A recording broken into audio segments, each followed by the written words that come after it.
how to scan QR code on PC without camera. So if you want to scan the QR codes without the webcam, then what you need to do is first you just need to simply open up your Microsoft Store. Once you open up your Microsoft Store, go with the search and search for QR code scanner and hit the enter. And here you will have all of the applications, the free applications that you can download and install and use it for the QR code scanning. You just need to simply go with get and it will start the install process. Or you can also go with your browser. So you just need to simply open up your browser and you can search for QR code scanner and click on the first search.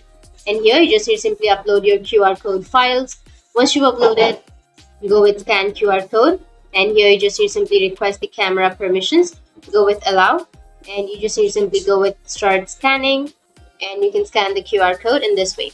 And if this doesn't work, then you can go with the Microsoft Store and just install the QR code scanner from your store.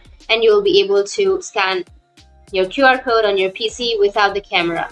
So that's it. And if you have any questions, feel free to comment below. Thanks for watching.